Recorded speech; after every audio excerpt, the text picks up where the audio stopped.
네, 안녕하십니까. 7월 26일 토요와이드 시작합니다. 오늘은 정치권 소식 최인호 더불어민주당 전 의원, 김동원 국민의힘 대변인과 함께 얘기 나눠보겠습니다. 안녕하십니까? 안녕하세요. 안녕하세요. 네.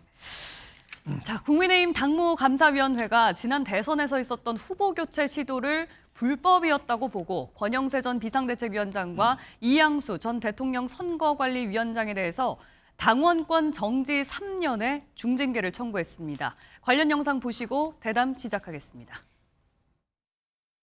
야밤에 정치 쿠데타가 벌어졌습니다. 정당하게 선출된 저 김문수의 대통령 후보 자격을 불법적으로 박탈했습니다. 김문수 후보의 자격을 취소하고 새롭게 후보를 세우기로 결정했습니다.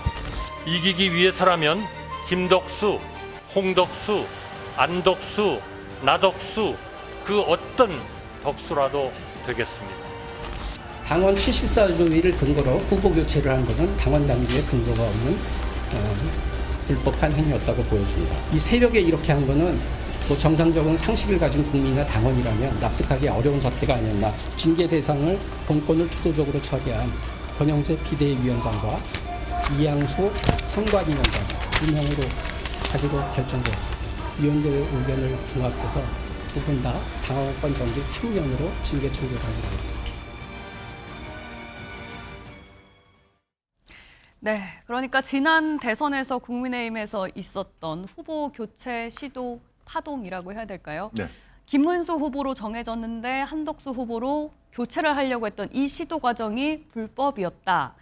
그동안에 이제 국민의힘에서는 혁신위에서도 그렇고 당 중진에 대한 징계가 필요하다는 목소리가 꾸준히 제기됐었는데 네. 당무감사 결과 이렇게 나왔습니다. 어떻게 보셨어요? 당무감사에서 불법이었다라고 단정적으로 얘기를 했나요? 그렇지는 않고요. 당원당규상 불법이었다. 예, 당원당규를 위반했다 하고 불법이었다고는 약간 그 예. 결이 좀 다릅니다만은 일단 예, 당무감사위원회에서 두 분을 당원권 정지 3년 예. 이거는 아마 본인들 입장에서는 다음 총선에 출마를 하지 말라는 그런 얘기구나라고 받아들일 정도로 매우 중징계임은 틀림이 없습니다. 예. 그런데 이거를 조금 살펴보면은 두 분이 가만히 있지를 않죠. 그리고 이양수 사무총장 같은 경우에는 이것이 당무감사위원회가 끝이 아니거든요. 이것을 이제 윤리위원회로 회부를 합니다. 네. 그렇다면은 우리 시청자 여러분께서 쉽게 이해를 하시기 위해서 제가 비유를 들자면은 이 당무감사위원회는 검찰 역할을 하는 것입니다. 네. 이런 그 당무 위반한 사안에 대해서 조사를 해보니까 이거는 문제가 있네. 네. 자, 윤리위원회 당신들이 판단을 해주십시오라고 법원에서 이제 최종 판단을 하는 것처럼 네. 윤리위원회가 그 역할을 하는 건데요. 윤리위원회에서는 그대로 이게 통과가 될 가능성은 현재로서는 매우 가능성이 크지 않다라고 보는 것이죠. 예, 이양수 사무총장 얘기가 아마도 외부에서 오신 분들이기 때문에 당무에 대해서 그렇게 해박하지가 않은 데서 따른 결과다 이렇게 얘기를 합니다. 그 얘기인즉슨 제가 잠시 이해를 돕기 위해서 말씀을 드린다면은 5월 12일 날 후보 등록이 있었거든요. 예. 지금부터 2달 전인데요. 그 시청자 여러분께서 기억을 한번 되돌리실 필요가 있는데 그 일주일 전에 당원들 조사를 합니다. 전 네. 당원을 조사를 해서 자 이제 이 후보로 뽑힌 김문수 후보와 한덕수 외부에 있는 한덕수 후보의 단일화가 필요한지 안 한지 의견을 묻는 무려 83%가 단일화가 필요하다고 얘기를 합니다. 예. 그럼 언제까지 단일화를 해야 됩니까? 라고 다시 물어보니까 네. 후보 등록 전까지 해야 된다라는 게 87%라고 나왔습니다. 그리고 바로 다음 날 의원총회를 열었는데요. 이 지도부에게 앞으로의 어떤 그 과정을 일임을 하겠다라고 얘기를 합니다. 그러니까 전 당원의 의견을 묻고 의원총회에 통과가 됐으니까 절차적으로는 당원 당규에 문제가 없다라고 판단을 하는 것이고요. 그러니까 윤리위원회에서 그 당무를 자세하게 들여다보면은 이 당원 당규 위반이 아니다라고 자신을 하는 겁니다. 그러니까 지금 얘기가 결과적으로는 새벽 3시에 후보를 바꿔치는 게 어디냐라고 해서 그날 아침에 실시된 마지막 여론조사에서 당원들이 부결을 시킨 거거든요. 예. 여러분 잘 기억을 하시죠? 네. 야, 새벽 3시 아무래도 그렇지 후보를 바꿔치기 하는 게 어디냐. 바로 거기에서 이제 문제가 됐는데 예. 지금 저 중징계를 받은 두 분은 후보 등력이 다음 날이기 때문에 역산을 해서 시간이 그것밖에 안 나온다라고 하는 주장이 있는 것입니다. 예. 자, 이것을 이제 윤리위원회에서 어떻게 받아들이느냐는 그런 상황인데요. 네. 뭐 더 구체적으로 말씀을 드릴 수는 있습니다만 시간 관계상 예. 지금 그런 큰 흐름을 봐서 이것이 그대로 윤리위원회에서 통과를 할 가능성은 현재로서는 희박하다. 저는 이런 말씀을 우선적으로 드립니다. 예.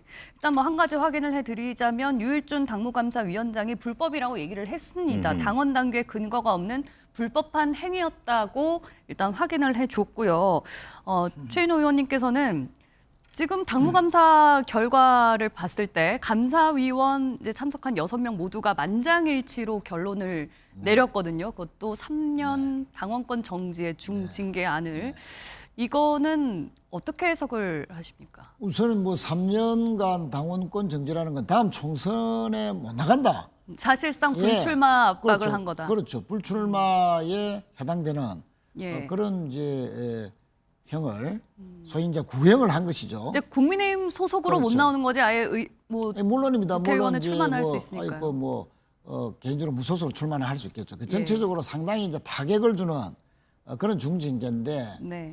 74조 2항의 상당한 사유라는 그 조항의 문구를 이 당무감사위는 잘못 적용된 것이다. 당시의 지도부가. 예. 1년 6개월 전에 대선 후보가 될 당원은 당직을 사퇴해야 된다. 네. 라고 한 그 당원 당규 74조 2항을 잘못 이제 적용한 것이라는 것인데 왜냐하면 이것은 갑작스러운 어떤 그 탄핵이 됐을 때 대선이 갑자기 있지 않습니까? 네. 그러면 유력한 후보군에 속하는 사람이 당시에 탄핵 당시에 당직이 있다 하면 후보 등록을 못하는 경우가 생기지 않습니까? 그걸 방지하기 위해서 상당한 사유라고 했는데 그것을 정상적으로 선출된 김문수 후보를 정당하지 않은 상당한 사유에 해당되지 않는 속에서 후보 지위를 새벽에 날치기로 박탈한 것은 중징계에 해당되는 당헌당규 위반이다.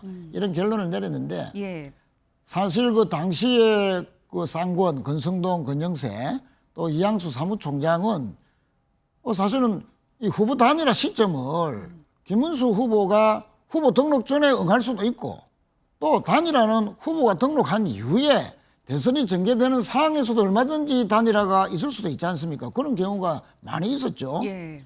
또 그래서 선거운동이 들어가게 되면 투표 용지 찍기 전에 할 거냐 말 거냐 이런 것도 이제 관심사가 되기도 했는데 예.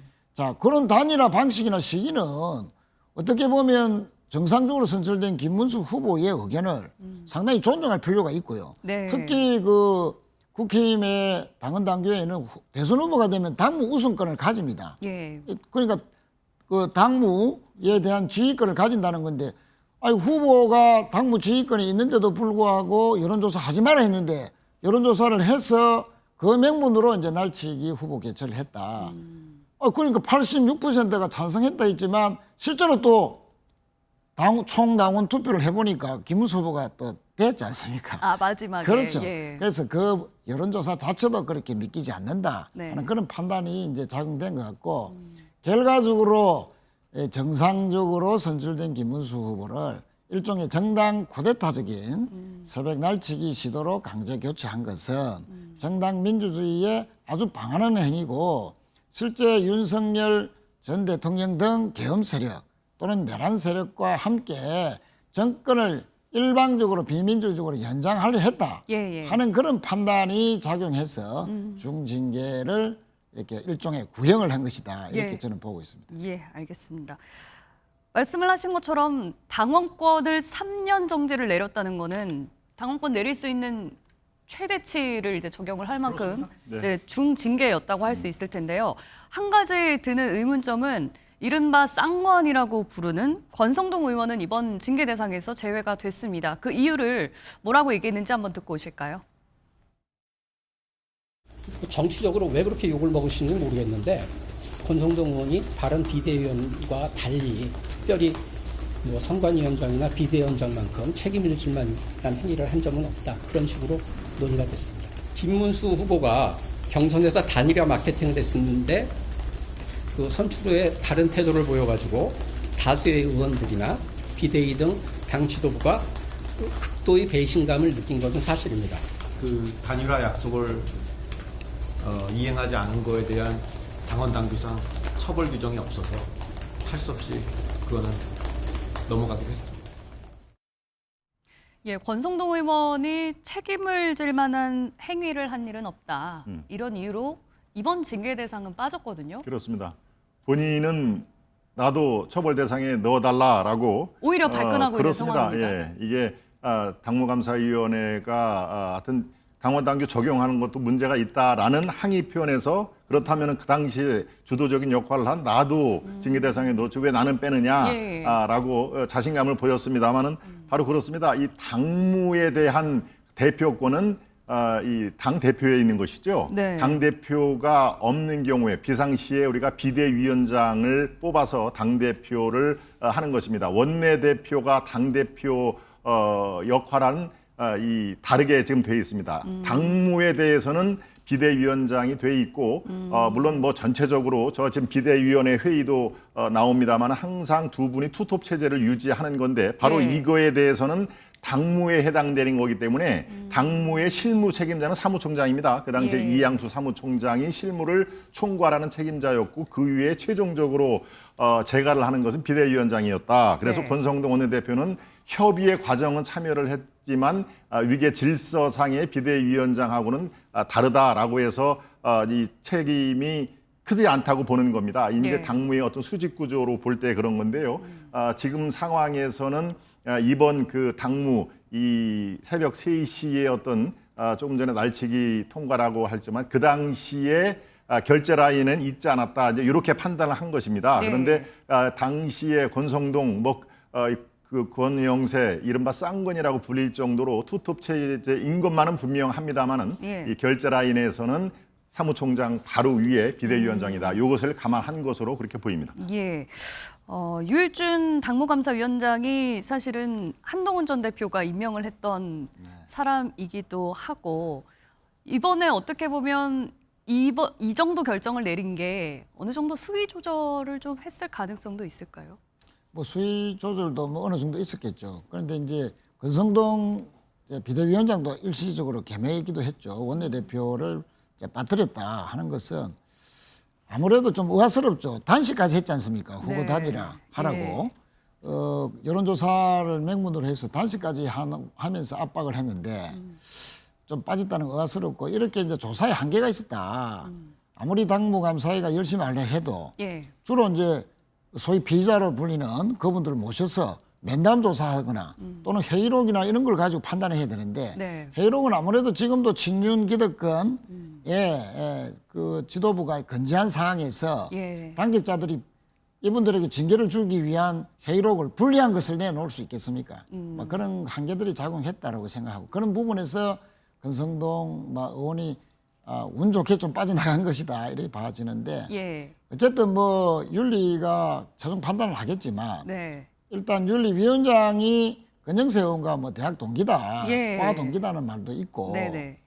중징계는 지금 친윤 기득권 지도부가 사인을 줄 겁니다. 그렇게 심하게는 못 때리도록. 만약에 좀 심한 중징계가 된다 하더라도 8월 22일 날 국힘 전당대회가 친윤 기득권 지도부로 이제 계속 유지가 되면 예. 결국은 사면 조치가 이루어지지 않겠나. 그래서 당은 뭐 계속 민심을 좀 거스르는 방향으로 계속 갈 것 같다는 그런 판단입니다. 예.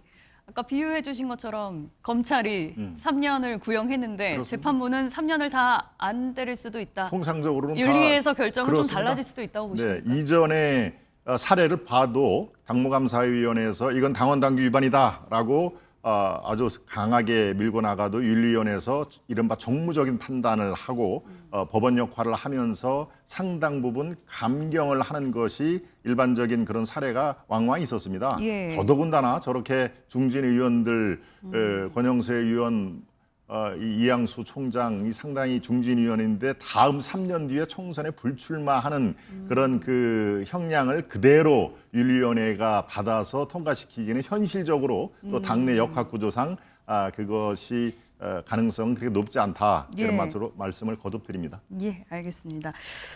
이런 가운데 국민의힘에서는 이제 31일에 후보 등록을 앞둔 전당대회 대진표가 어느 정도 좀 윤곽을 드러내고 있습니다. 관련 소식 영상 보시고 이어가겠습니다.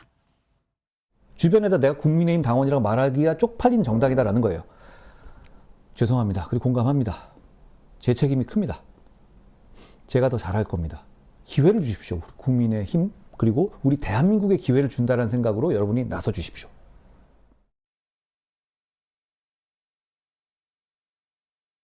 한동훈 대표가 이번에 출마하지 않기로 결정한 것이 저는 참 아쉽습니다. 저는 오히려 출마를 하셔가지고 결국은 혁신이 현실화될 수 있는 확률이 높아진다고 생각했습니다. 그 한동훈 전 대표의 불출마 선언은 저는 자진 하당 선언이라고 보거든요. 그 한동훈 전 대표가 얼마 전에 이제 정치 플랫폼을 만들겠다라는 얘기를 한 적이 있거든요. 온라인, 오프라인 다 하면서 훨씬 더 다양한 프로그램을 갖고 풀뿌리 보수 운동을 좀 하고자 합니다. 나와서 혁신이 가능하느냐 이게 중요하잖아요. 지금 친윤들이 저렇게 똘똘 뭉쳐 있어요. 친윤에게 혁신은요 자기 부정입니다. 자기가 했던 것들을 다 부정해야지만 혁신이 가능해요. 그리고 누군가는 책임져야 돼요. 맞아요. 그걸 부정하는 거잖아요. 예. 근데 이 상황에서 한동훈 대표가 된들 혁신을 할 수 있는 여건이 안 된다고 보는 거예요. 예, 국민의힘에서도 지금 전당대회 나오겠다, 안 나오겠다, 출마, 불출마 선언이 계속 잇따르고 있는 상황에서 출마 여부에 굉장히 많은 관심이 쏠렸던 한동훈 전 대표는 안 나오겠다고 결정을 내렸거든요. 그렇습니다. 그 이유는 뭐라고 보십니까? 네, 뭐 어느 정도 이견이 된 상황이고요. 아주 제가 단도직입적으로 말씀을 드려 제일 큰 이유는 이번에 뛰어들어서 당대표 될 가능성이 그다지 높지가 않다라는 현실적인 문제가 있습니다. 네. 그렇게 되면은 정치적인 미래가 그다지 밝지 않다라는 게 연쇄적으로 나오는 얘기고요. 예. 설령 당대표가 된다고 한들 이른바 당내 혁신을 주도를 해야 되는데 똑같이 지난번 비대위원장이라든가 당대표 선로 발탁이 되고 나서 그 뒤에 벌어졌던 일이 한동훈 대표의 어떤 그 정치적인 미래에 그다지 이렇게 긍정적인 요인이 없었거든요. 예. 이른바 국민의힘의 이른바 지금 현재의 주류는 뭐니 해도 영남 TK와 PK 우리 의원님이 이제 부산 출신이신데요. 바로 그런 것들은 부인할 수가 없습니다. 바로 지난번에 원내대표 선거 때 저도 의원총회에 열심히 거기에 한 자리를 차지하고 지켜봤습니다마는 예. 이른바 지금 송 원내대표가 63표를 얻고 한동훈 계의에서 내세운 김성원 후보가 30표를 얻었다. 예. 그것이 바로 지금 현재의 역학관계를 그대로 잘 설명을 해주는 거거든요. 그러니까 한동훈 대표가 이번에 출사표를 던져서 당대표가 된다고 하더라도 당내 어떤 구도상 본인이 원하는 혁신의 길은 매우 멀다. 이렇게 예. 두 가지 요인이 이 발목을 잡았다라고 저는 판단이 듭니다. 예, 부산에 계시는 최인호 의원님. 저도 똑같은 분석이고요. 예. 설사 대표가 된다 하더라도 예. 시도당 위원장들은 이미 다 지금 선출이 됐습니다. 그 면면을 보면 거의 전부가 소위 말하는 윤석열 대통령을 따랐던 친윤계. 예. 그러니까 허리가 다 친윤계로 포진되어 있는 데다가 네. 자, 전당대회를 했다고 해서 당대표가 한동훈 대표가 된다고 하더라도 예. 최고위원들이 또 집단지도체에서 중요한 의결의 한 구성원이 됩니다. 예. 최고위원들이 지금 현재 뭐 오르락 내리락 거리는 분들 보면 또 대부분이 친윤계 의사들이 많아요. 그러면 혼자만 대표가 된다 한들 어차피 힘을 못 쓰는 무슨 상황 혁신안을 아니겠느냐. 내거나 또는 당 개혁 조치를 한다고 했을 때 네. 최고위원들이 나서고 다 예. 반대하고 또 집행해야 될 시도당에서 집행하지 않으면 아무런 뭐 실권이 없고 식물 당대표가 될 수 그렇습니다. 있다. 허수아비 당대표가 될 것을 우려했다. 예. 그리고 또 지방선거에서 참패할 것이 틀림없다. 그런 분열상 속에서는 네. 자 그래서 본인은 그러면 지방선거가 참패가 되고 나면 네. 다음 총선을 겨냥한 전당대회에서 승부수를 띄우겠다. 그리고 그 과정에서 수도권에서 있을 보궐선거, 예. 국회의원 보궐선거에서 본인이 출마해서 우선 당 대표보다는 여의도에 국회에 입성해서 자신의 정치적인 입지를 좀 마련하고 예. 또 그 사이의 외곽에서 편덤 조직 등의 그런 조직 강화에 주력하지 않겠나 뭐 그런 판단으로 당대표 출마를 포기한 것 같습니다. 예. 한 가지 제가 덧붙이면 지금 말씀 중에 지방선거에서 패하는 게 틀림없다라고 단정을 주셨는데 왜 국민의힘이 그것은- 이길 수도 있죠. 그것은 예. 이제 시청자 여러분들께 잘못 오도를 할 수가 있으니까 예. 상당히 힘든 선거가 될 것이다라고 조금 순화를 해주시는 게 좋을 것 같습니다. 예, 선거 결과는 뭐 이제 열어봐야지 그렇습니다. 아는 이건 거니까요. 뭐 그 요즘 사이에 어떤 여론조사를 일이 보면 있을지 좀 모르고. 그렇다는 것입니다. 지금으로서는 상황이 좀 어려워 그렇습니다. 보인다 이런 뜻이었고 그렇다면 한동훈 전 대표의 불출마로 인해서 국민의힘의 당권 구도에는 어떤 변화가 있을까 이 부분도 굉장한 관심입니다. 일단 국민의힘 전당대회 분위기가 찬탄 대 반탄 구도로 지금 분위기가 흘러가고 있잖아요. 그렇습니다. 그런데 어쩔 수 없죠. 이 상황에서 찬탄의 대표격으로 불렸던 한동훈 전 대표가 빠졌다. 이러면은 이제 분위기가 반탄 쪽으로 조금 무게중심이 흘러갈 수도 있는 건가요? 그렇습니다. 이 긍정이든 부정이든 찬탄 대 반탄의 구도로 흘러 지금 가고 있는 상황은 부인할 수가 없습니다. 예. 그만큼 이 탄핵 비상계엄으로 시작된 탄핵 국면이 국민의힘, 제가 속한 국민의힘에 그렇게 큰 영향을 끼친 것은 뭐 부정할 수 없는 사실이고요.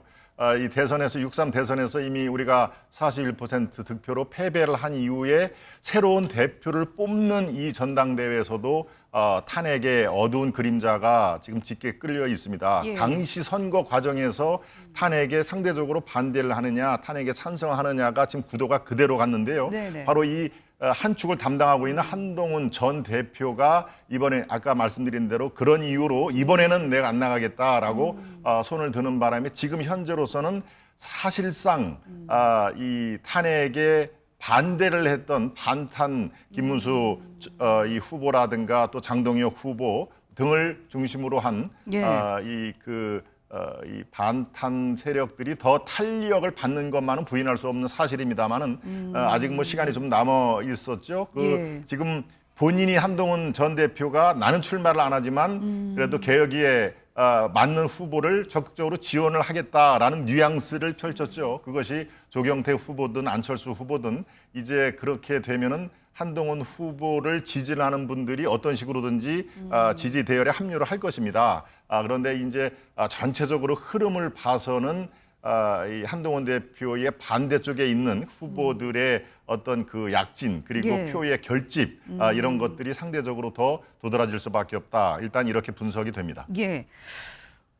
맞습니다. 그렇다면 한동훈 전 대표가 지금 출마는 하지 않지만 누구를 돕느냐, 지원을 하느냐에 따라서 또 구도가 어떻게 될지 모르잖아요. 어떤 역할을 하게 될 거라고 보세요? 뭐 한동훈 전 대표가 탄핵에 반대했던 김문수 후보라든지 장동혁 뭐 이런 후보를 지원하기는 명분이 없지 않습니까? 예.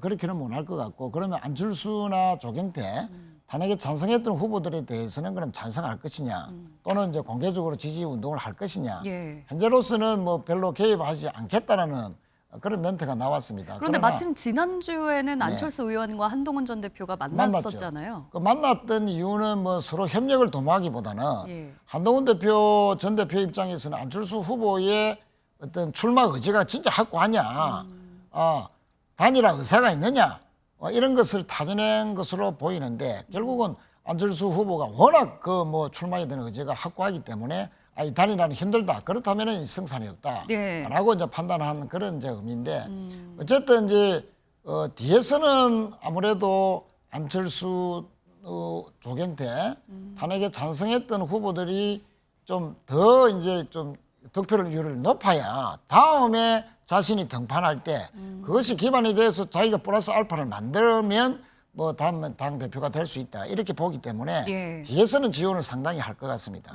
그런데 전면에 나서진 전면에 않을 거라고 보세요? 나서지는 뭐 오히려 자기 선거도 아닌데 또 이제 자기 선거도 아닌 상황에서 탄핵에 반대했던 당원들과 또 각을 선다는 것은 본인이 부담이다 이랬는데 오히려 명분에 맞게끔 하려면 사실은 단일화 레이스를 하다가 안철수 후보 손을 들어주고 예. 전면적으로 나서는 것이 지금까지 한동훈 전 대표가 탄핵에 대해서 아주 전면적으로 앞장섰던 것을 연장선상에서 보면 올바르지 않았냐 이런 판단인데 예. 지금으로서 보면은 뭐 그렇게까지 전면적으로 하지는 않을 것 같습니다. 예, 뭐 지금까지 나온 지지율로서는 차기 당권주자 지지율 중에 이제 김문수 후보가 가장 높게 나오는 것으로 전해지고는 있습니다만, 만약에 개혁파로 불리는 안철수 의원과 조경태 의원이 또 합쳐서 나름 혁신연대를 만들 경우에 김문수 후보를 또 이제 앞서서 조금 구도를 바꿀 가능성 여지도 어느 정도 있다고 보세요? 뭐 가능성은 여전히 상존한다고 보여집니다. 그런데 이렇게 이제 한동훈 대표가 앞서 말씀드린 대로 그런 이유로 빠지고 두 분의 상황이면은 아마 다음 주 월요일부터 수요일도 나오고 금요일 날 여론조사가 나올 거거든요. 네. 그러면은 안철수, 조경태 후보, 거기에 또 주진우 후보도 이제 분류는 또 그렇게 됩니다. 본인은 그거에 대해 찬성을 안 하는 듯 그렇게 말씀을 하는데요. 이렇게 되면은 이제 여론조사가 서너 개 나와서 큰 차이가 되면은 지금 우리 앵커님 말씀대로 개혁연대라는 그런 이름으로 이렇게 사실상 단일화를 하면서 한 분이 빠지는 그런 결과가 나올 수 있는 가능성은 상대적으로 높다 하는 얘기입니다. 이른바 탄핵 반대쪽 진영에 있던 김문수, 장동혁 후보의 단일화 가능성보다는 바로 이 개혁 연대라는 그런 그 고리로 한 분을 내세워서 거의 51대 49 경쟁으로 몰고 가는 그런 동력이 더 클 수 있다라는 그 가능성은 상당히 남아 있습니다. 그런 것들은 이제 선거에서 늘상 나오는 얘기입니다만은 지금 현재 어떤 대의원 분포라든가 아까 얘기했듯이 TK, PK 합쳐서 당원이 거의 한 60%가 넘거든요. 그러니까 80대 20 이렇게 당심을 중요하는 그런 룰이 바뀌지 않는다면은 바로 이 단일화의 어떤 시도 이런 것들은 선거에 보는 포인트는 될 수 있어도 대세를 집어 이렇게 이 역전시키는 그런 것들은 쉽지는 않은 상황이다. 이렇게 요약을 할 수 있겠습니다. 예, 알겠습니다. 자, 이제 민주당 전당대회 얘기도 좀 해볼까요? 강선우 전 여성가족부 장관 후보자의 낙마 과정에서 두 후보 간의 행보가 차이를 보이면서 또 전당대회에서 어떤 영향을 미칠지 관심입니다. 관련 영상 보고 얘기 나눠보겠습니다. 여성가족부 장관 후보자로 지명되었던 강선우 후보자가 자진 사퇴했습니다. 강선우 후보자는 오늘 오후 2시 30분경 대통령실 강훈식 비서실장에게 사퇴 의사를 전했고 자진 사퇴 의사를 대통령실에 알린 지 1시간가량 이후 개인 소셜미디어에 사퇴 의사를 밝혔습니다. 네, 그 부분은 제가 따로 확인해 보지 않아서요. 네, 잘 모르겠습니다. 대통령과 그리고 강선우 후보자와의 교감 문제는 저로서 확인하기 좀 어렵기도 하고요. 제가 알기로는 좀 제가 말씀드린 경위가 전부로 알고 있습니다. 동료 의원에 대한 결단을 촉구하는 그 요구가 참 쉬운 일은 아니죠. 이재명 정부의 인사 문제의 어려움을 극복하기 위해서 필요했던 부분이고요. 명심은 국민들에게 있다는 것을 명심해야 된다. 저는 그렇게 생각을 하고요. 대통령의 마음이 어디 있냐. 유불리에 영향을 미칠 수는 있겠지만 그거로 집권 여당의 당대표를 뽑는데 그거를 명분으로 삼을 수는 없지 않겠습니까? 예, 강선우 의원이 결국 후보직에서 자진 사퇴를 했습니다. 여기에 대해서 사실 사퇴를 하기 전부터 민주당 전당대회 이 당권 주자들 사이에 목소리가 조금 달랐었습니다. 박찬대 의원은 처음부터 사퇴를 좀 해야 된다라는 분위기였고 정청래 의원은 오히려 강선우 의원을 응원한다라고까지 했었는데 결국에는 결과가 이렇게 나왔거든요. 어떻게 보십니까? 박찬대 후보가 민심 우선 당 대표 리더십 이번 이제 강선우 후보자에 대한 사퇴 요거를 전면에 이제 세움으로써 아주 뭐 강하게 이제 드러낸 것이죠. 박찬대 후보가 조금 뭐 그 기류를 먼저 알 수는 있었던 것 같습니다. 기류라는 거는 대통령실의 기류라는 건가요? 그렇죠. 대통령실에서 강선우 후보자에 대해서 상당히 부담스럽게 생각한다. 그러면 사전 교감도 있었을 거라고 보세요? 그렇지. 아니 사전 교감까지는 아니죠. 그러니까 대통령실이 예를 들어서 어떤 후보에게는 사퇴할 것이다라고 알려주고 또 어떤 후보에는 안 알려주고 이렇지는 않았죠. 그러나 박찬대 후보가 개인적인 어떤 인적 네트워크를 통해서 뭔가 좀 직간접적으로 하긴 한 결과 예. 그런 부분은 분명히 있을 거로 봐집니다. 네. 다만 그럼 먼저 알았다고 해서 사퇴 요구를 할 수도 있고 안 할 수도 있고 그거는 박찬대 후보의 판단 아니겠습니까? 그런데 이제 공개적으로 강선우 후보자에 대해서 사퇴 요구를 했다는 것은 네. 그만큼 나는 앞으로 당대표가 되면 대통령께 민심의 목소리, 쓴소리도 마다하지 않겠다. 네. 그런 그 충정을 앞으로 보여주는 당대표가 되겠다 하는 것을 아주 그 크게 이제 메시지로 낸 것이라 봐야 되고 네. 또 정청래 후보는 그래도 강선우 후보자에 대해서는 위로하고 또 옹호하고 하는 그런 소위 말한 당심 우선의 행보를 그 뒤에도 지금까지 이제 계속 해오고 있는 것이죠. 예. 그런데 이제 사실은 오늘 수해 복구가 없었으면 오늘 사실 호남권 이제 중간 순회 경선이 중간 이제 있었을 투표가 거죠. 있을 예상이었는데 예. 이제 다음 주는 다 이제 원샷으로. 막판으로 다 원샷으로 예. 다 이제 하게 돼서 중간에 과연 박찬대 후보의 저는 승부수가 호남 민심에는 어떻게 작용할지가 이제 가늠을 할 수 있었는데 이제 다음 주로 완전히 이제 막판에 가봐야 이제 깨봐야 이제 아는 네. 이제 그런 상황까지 됐는데 네. 어쨌든 제가 이제 호남 쪽에 이렇게 저렇게 이제 아는 분들한테 물어보면 네. 박찬대 후보가 국민 민심 우선 리더십을 펼쳐나가겠다라는 부분에 대해서 결과는 어떻게 될지는 모르지만 상당히 좀 고민을 하고 있다. 그런 측면에서 보면 박찬대 후보의 일종의 그 이제 강선우 사퇴 효과가 예. 있기는 합니다만 그러나 실제 이제 권리당원의 마음까지도 움직일 수 있을지는 예. 정말로 이제 개표를 해봐야 알 수 있는 사항이다. 예. 또 정청래 후보가 줄곧 당원 우선, 당심 우선의 그 행보를 계속하고 있기 때문에 그런 면에서 권리당원들의 소위 말하는 당심은 변하지 않을 것이라는 분석도 만만찮기 때문에 예. 일단은 마지막 남은 일주일간에 소위 국민 민심 우선과 당심 우선 간에 치열한 논리 전과 예.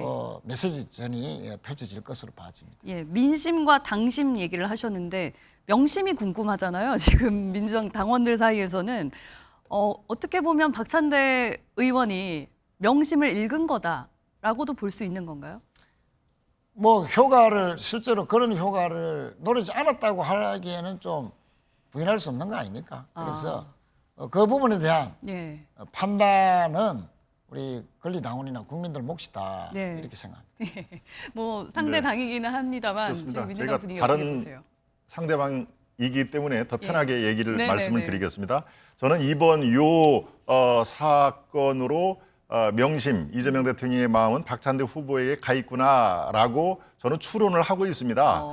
뭐 나름대로 확신도 있고요. 그렇지 않으면은 17분 전에 이 강선우 후보에 대해서 그렇게 본인이 사퇴를 유도하는 듯한 그런 거는 뭐 이게 우연의 일치라고 얘기를 할까요? 그렇지 않을 겁니다. 왜냐하면 이날 아침 다음 주 수요일이죠. 사퇴하는 수요일 날 아침에 여론조사가 있었습니다. 그때 네. 강선우 후보자의 부적합하다라는 게 제가 뭐 수치까지 말씀은 안 드리겠습니다. 2배가 넘었습니다. 60 몇 %에 적합하다라는 게 32%였으니까요. 그러니까 대통령실의 기류가 바뀌었다는 거 아닙니까? 그것을 가장 먼저 이 박찬대 후보가 파악을 했고요. 그래서 네. SNS 통화에서 17분 만에 그런 그 사안을 이끌어낸 것은 글쎄요, 뭐 이건 누가 봐도 오비 일학이 아니면은 네.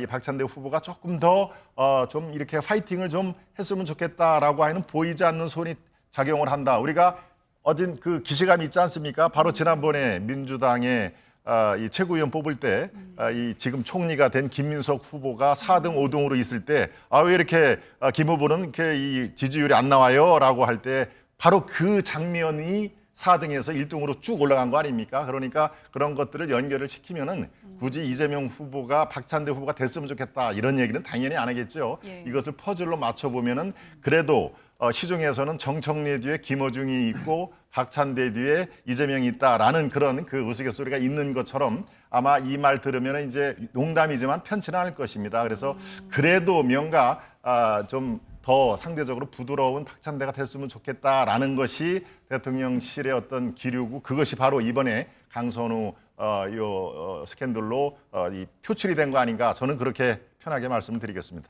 그러면은 지금까지는 뭐 일단 지난주 순회 경선 결과만 나왔습니다만 정청래 의원이 앞서고 있지만 이게 얼마든지 또 이번 기회에 뒤집어질 수도 있다. 저는 꼭 그렇게는 생각을 안 합니다. 상당히 격차를 줄일 수는 있되 이것을 뭐 완전히 역전 2번 1로 역전이 충분히 가능하다. 제가 이 상대당 대변인으로서 말씀드리긴 적합치는 않습니다만 상당 부분 추격은 할 것이다. 그 추동력이 바로 이번 강선우 건이었을 것이다라는 그 정도의 말씀만 드립니다. 예. 그렇다면 이제 당권 주자인 두 후보 간의 강성 경쟁이 굉장히 치열해지면서 국민의힘에 대한 비판 수위도 굉장히 높아지고 있습니다. 박찬대 의원은 국민의힘 의원 45명에 대해서 제명을 해야 된다. 이렇게까지 목소리를 높였거든요.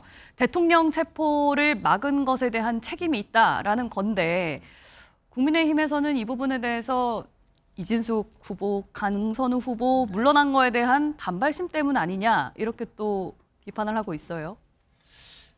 그런데 이제 박찬대 후보는 그동안 좀 부드러운 이미지, 안정적인 뒷받침을 할 것이다. 대통령에 대해서 뭐 그런 이미지였는데 또 권리당원들이 영남과 충청권의 개표 결과 상당히 잘 싸우겠다는 정청래 후보가 상당히 앞서갔거든요. 그런 부분에 대한 보완도 좀 필요하다. 그래서 좀 이제 91%가 남았습니다. 이제 9% 정도만 이제 권리당원이 개표했는데 90%가 남은 상황에서 권리당원을 향해서도 민심도 존중하지만 나는 또 잘 싸우기도 한다. 또 야당의 특히 이런 그 기득권 세력들이 특히 윤석열, 친윤석열 세력들이 아직도 기득권적인 질서를 유지하고 있고 전한길 씨 같은 부정선거 옹호론자, 계엄 옹호론자 이런 분 한 분 제대로 처리 못하는 야당, 특히나 국가 공권력의 정상적인 집행을 아주 인간띠로서 막았던 당시 윤석열 체포를 막았던 그 국회의원들에 대해서는 책임을 물어야 된다 하는 그런 이제 조치로서 그 결의안을 채택하자 했는데 선명성의 일종의 메시지라 봐야죠. 그러나 그런 선명성은 이제 권리당원에게 충분히 이제 전달이 될 것이라 보는데 다만 이제 그것이 법률안이 아니고 결의안이다 하는 그런 측면에서 일종의 정무적인 지금 행위다라고 볼 수도 있고요. 실제 만약에 이제 당선이 되면 그것이 현실화를 시켜내려고 할지 그거는 좀 더 두고 봐야 된다. 왜냐하면 지금 대통령도 협치를 강조하면서 원내대표를 벌써 2번이나 만났습니다.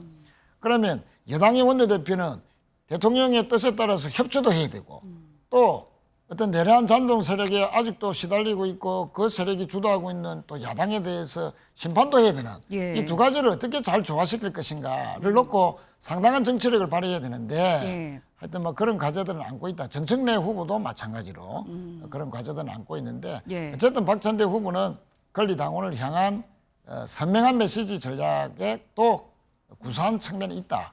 막 그렇게 봅니다. 그러니까 현실적으로 가능성이 있는 부분은 아니고 그냥 일종의 정치적 메시지라는 거죠.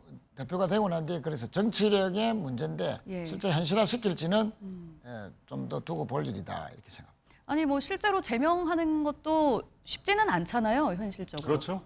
아니 저는 솔직히 말씀드려서 제명을 추진을 강하게 드라이브를 걸으셨으면 좋겠습니다. 민심의 훅폭풍을 참 이 지금 워낙 이 국민의힘이 지금 힘이 약하고 이재명 대통령의 어떤 그 지지도가 높기 때문에 저런 일이 벌어지는데요. 물론 박찬대 후보가 아까 말씀드렸듯이 충청권과 영남권에서 워낙 많이 차이가 뒤졌기 때문에 참 급하긴 급했던 모양이다라고 얘기를 했는데요. 저 국민의힘 45명 제명한 저게 무엇 때문에 45명이 나왔을까요? 바로 윤 대통령의 한남동 사저 체포를 저지했다고 했던 거 아닙니까? 그런데 오늘자 유력 신문의 이 칼럼을 한번 제가 짧게만 소개를 하겠습니다. 저 국민의힘 45명이 윤 대통령 체포, 이 불법적인 절차를 무시한 체포는 안 된다라고 해서 한남동 사저에 간 게 더 이적 행위입니까? 아니면은 정말 지금 북한이 사실상 핵을 보유하고 있는 거에 대해서 민주당은 도대체 무슨 할 말이 있느냐. 전직 대통령 누구 다 실명까지 거론됐죠. 지금 현재 민주당 의원 중에서 이 대북 이적에 포함이 북한을 이롭게 했던 분들이 지금 버젓하게 활동을 하는데 네. 이 경중을 따지면은 정말 너무 파렴치하다라는 게 오늘자 유력지의 칼럼이었습니다. 예, 여러분 예. 찾아보시면 되겠습니다만은 글쎄요, 국힘의 45명 제명 저는 부디 추진을 하시기 바랍니다. 인심의 어떤 매서운 후폭풍을 한번 제대로 마저 보시기를 제가 권합니다. 예, 네. 알겠습니다. 뭐 여야 전당대회 분위기가 가열되면서 이제 서로 막 공방도 뜨거워지고 있는 분위기를 저희가 함께 여기서도 좀 느낄 수 있는 것 같은데요. 이어서 특검 수사 상황 얘기도 좀 나눠보도록 하겠습니다. 김건희 여사 의혹 수사를 담당하고 있는 민중기 특검 양평고속도로 특혜 의혹과 관련해서 국민의힘 김선교 의원 그리고 김 여사 일가족에 대해서 강제 수사에 나섰는데요. 준비된 영상 보고 얘기 이어가겠습니다. 명품 가방 등 금품 수수 사건, 공천권 개입, 부당한 선거 개입 사건 등과 관련하여 윤 전 대통령 부부 주거지, 커바나 컨텐츠 사무실, 컴투스 홀딩스 사무실, 컴투스 사무실 등에 대한 압수수색을 실시하고 있습니다. 전 양평군수 김선교 의원, 김건희 씨의 모 최은순, 김건희 씨 오빠인 김진우의 각 주거지 및 사무실 8곳에 대한 압수수색을 실시하고 있습니다. 금요일마다 특검의 압수수색이 들이닥치고 있습니다. 벌써 야당 의원 5번째 압수수색입니다. 야당 탄압을 위한 정치 특검의 무차별적인 압수수색을 강력히 규탄합니다. 특검이 압수수색하는 것은 전혀 근거가 없고 김선교 의원은 전혀 관련된 바도 없다. 예, 방금 송원석 비대위원장의 얘기까지 들으셨는데요. 국민의힘의 입장에서는 매주 금요일마다 지금 특검이 몰아치고 있는 상황이다. 금요일 되면은 이제 국회의원들 다 지역구 내려가고 없는 상황에 굳이 오는 거는 정치적인 목적이 있는 것 아니냐. 이렇게 반발을 하고 있습니다.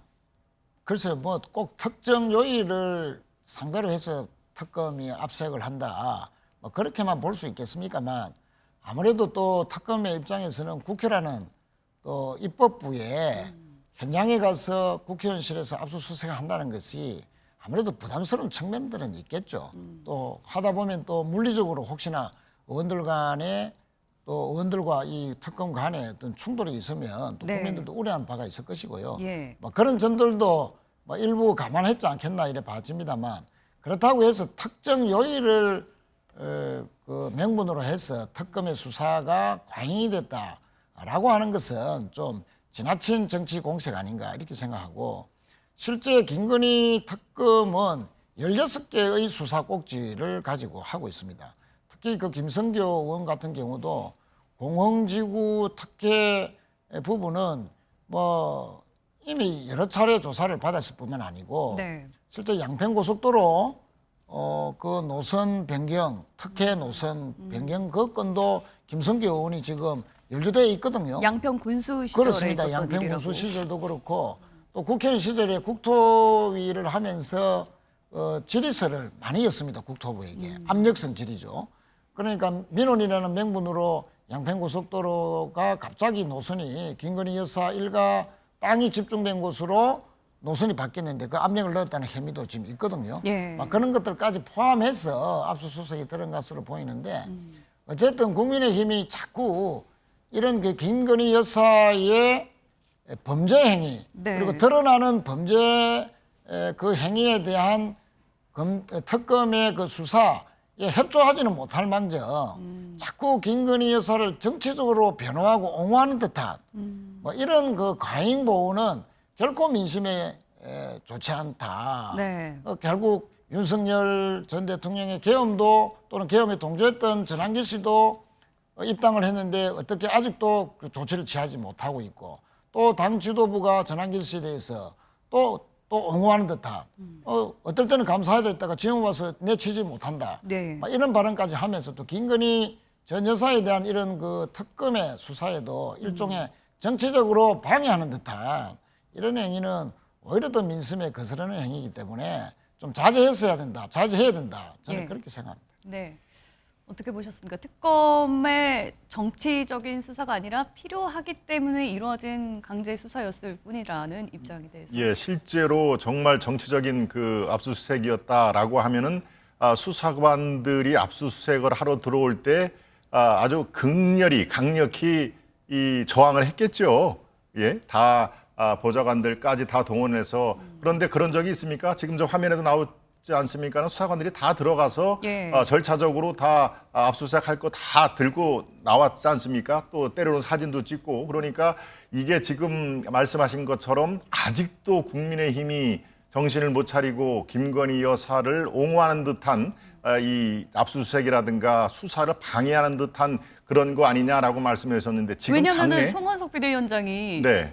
압수수색 예고될 때마다 그렇습니다. 다 모이라고 그렇습니다. 지금 이제 했잖아요. 금요일만 이렇게 쭉 그 달력에도 나왔습니다는 금요일 날 오후쯤 되면은 거의 의원회관이 반 이상은 이제 빕니다. 예, 예. 지방으로 많이 그 내려가니까 아마도 그걸 노리고 압수수색조차도 그런 걸 감안을 한 압수수색이면은 이게 정치성이 있는 거 아니냐라고 지금 얘기를 하는 것이고요. 예. 그렇다고 뭐 완강히 강력히 그거를 그 수사관들을 방해하고 그런 거는 당내 어디에도 그런 증거가 없습니다. 최대한 수사에 협조를 그렇습니다. 했다. 이미 특검의 3대 특검이 지금 진행이 되는데요. 이거는 예. 거의 그 대세로 수긍을 하는 분위기죠.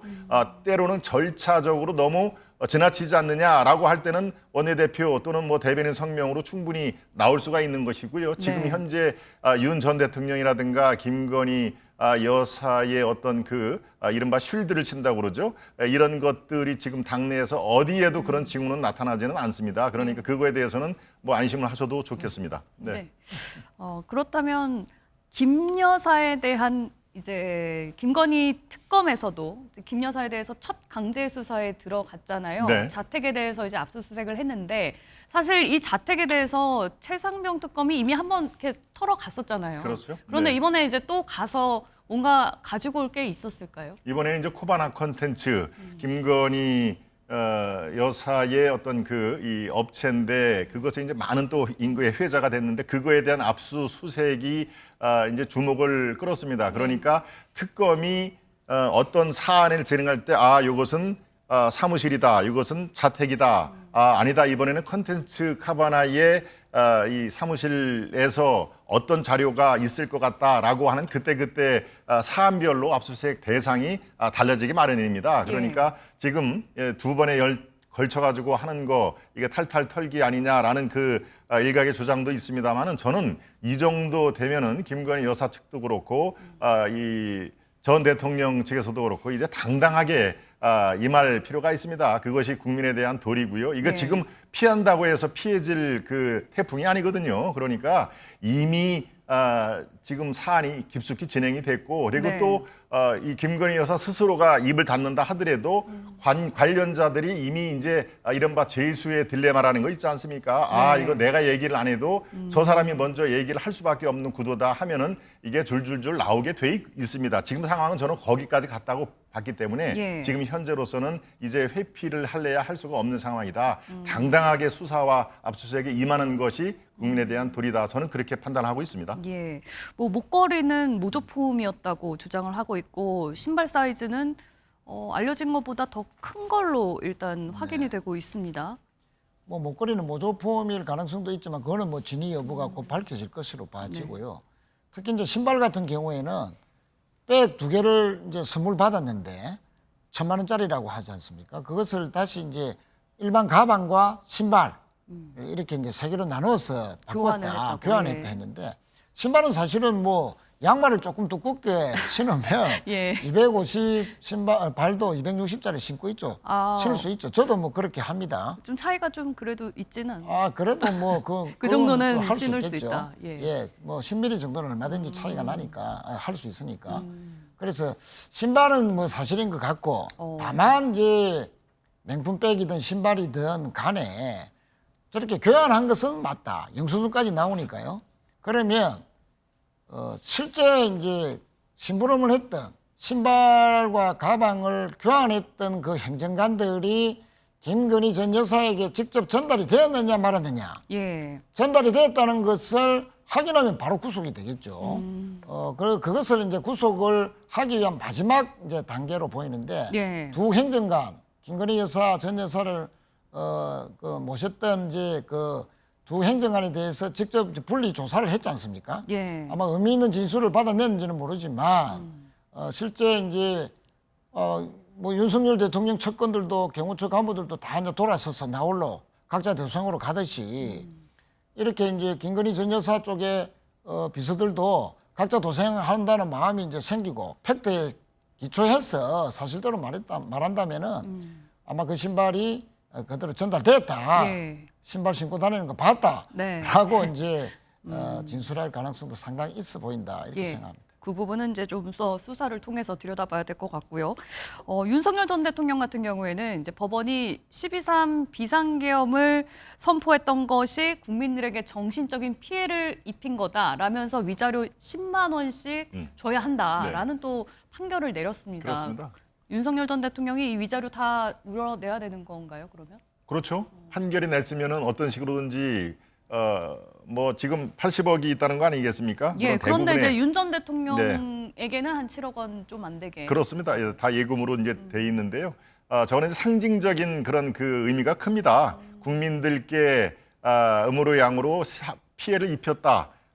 뭐 이 저 두 번째인가요? 국민들께 어떤 그 사실상 불편을 끼치게 해서 죄송합니다라는 것이 바로 국민의힘에서 나온 메시지였습니다. 그것은 뭐 인정을 할 수밖에 없는 상황이고요. 12.3 비상계엄으로 국민 여러분께 적지 않은 피해가 갔기 때문에 제가 말씀을 드렸습니다. 윤 대통령도 이제 회피해서 될 문제가 아닌 것 같다. 이 조사도 적극적으로 임하고 법리 다툼을 치열하게 하되 이 특혜를 요구하는 듯한 모습을 보여서는 안 된다. 이것은 앞으로의 양형이라든가 재판 과정에서도 굉장히 불리하게 작용할 것이다라는 의미에서 그것이 국민들께 도리다. 이건 두 분께 똑같이 다 이제는 정말 당당하게 조사에 임하시라라는 것은 제가 이 부탁을 드리는 상황입니다. 그것이 두 분을 위안한 길이다라는 말씀도 덧붙입니다. 예. 뭐 똑같은 생각이고요. 뭐 영치금도 모은다 하는데 일종의 정치적인 뭐 쇼나 봐야 안 되겠습니까? 80억이나 있는 분이 실제 영치금 액수는 500만 원 이상을 넘지 못하거든요. 네. 그렇게 모금 운동을 했다는 것은 일부 남아있는 극소수 지지 세력들, 그리고 내란 동조 세력들에 대한 지지자 관리 차원에서 동정읍소 전략이다. 이렇게 봐지고 또 실제 이제 성소를 했기 때문에 만약에 10만 원씩 위자료를 달라 해서 10만 명이면 뭐 1,000억이 됩니다.